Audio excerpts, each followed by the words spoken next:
But another recent poll finds a more popular member of the administration is the president's daughter, Ivanka. She moved to Washington with her family after the election. She and her husband, Jared Kushner, have both taken on senior roles in the Trump White House. In an interview that you'll see only on CBS This Morning, Ivanka Trump told us her unprecedented position, assistant to the president, has opened the door for her to have a major impact. When you spoke with 60 Minutes, you said it was your intention to be a daughter, that you were not going to play a role in the administration. What changed your mind? When I spoke to 60 Minutes, it was, I think, 5 or 6 days following the election, and I was processing real time the new reality and what it would mean. I realized that having one foot in and one foot out wouldn't work. And the reality is it all happened very organically for me. I had to determine that my husband and I would both want to be in D.C., that it was viable to move our children, that they would be happy in their new environment. After I decided I wanted to try, I needed to divest of numerous businesses. So did my husband. And I wanted to understand where I could be an asset to the administration, how I could help my father and ultimately the country. What will you be doing? I think for me, what it means is that I'll continue the advocacy work that I was doing in the private sector, advocating for the economic empowerment of women. I'm very focused on the role of education. I'm still my father's daughter. So to me, this particular title was about giving critics the comfort that I'm holding myself to that highest ethical standard.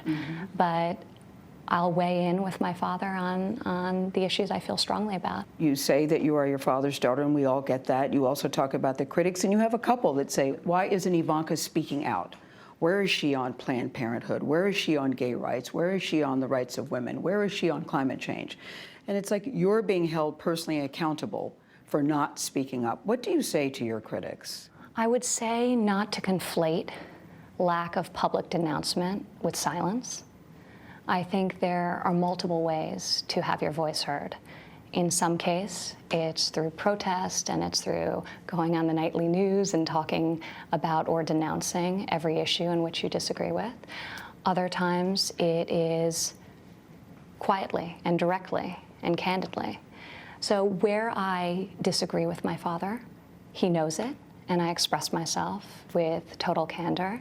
Where I agree, I fully lean in and support the agenda and hope that I can be an asset to him and make a positive impact.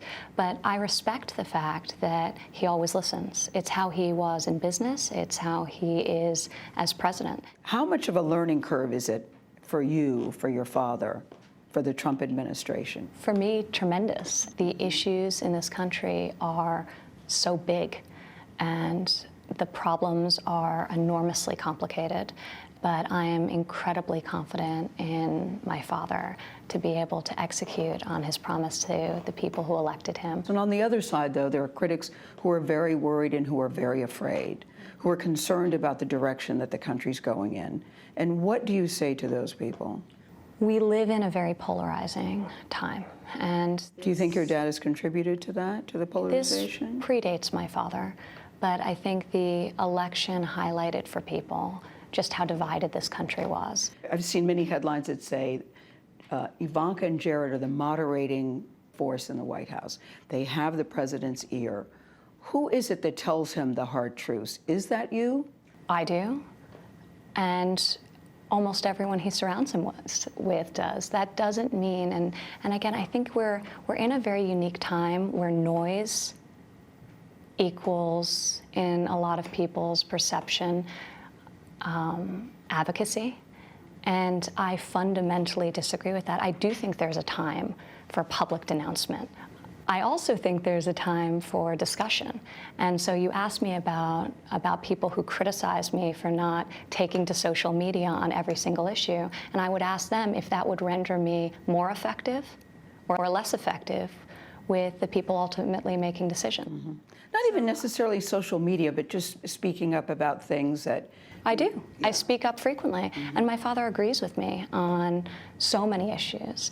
And where he doesn't, he knows where I stand. But it's not my administration. Give us an example of something that you disagree with him on, and that you think that by speaking up to him, it made him change his position or soften his position? Are you comfortable with that? I think that, for me, this isn't about promoting my viewpoints.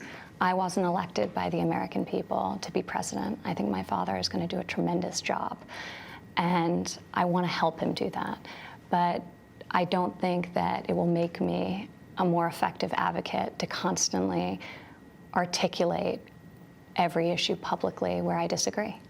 And that's okay. That means that I'll take hits from some critics who say that I should take to the street, and then other people will, in the long term, respect where I've gotten things done. But I think most of the impact I have over time, most people will not actually know about. Wow, really interesting. It was really interesting to talk to her. As you see, she's very poised, she's very intelligent, and as she points out, she's her father's daughter. She will never publicly say something negative about her father, but she definitely has her ear. But that leaves open the question of what is it they differ on, and where do you think she has? She is not going to share that information with me anyway. She's not sharing that information. But what do you think? She said that's between her and her dad. But what do you think? I think about climate change, certainly. I think about gay rights. I think some of the immigration ban. Planned Parenthood. And certainly Planned Parenthood, but she is not going to say that publicly.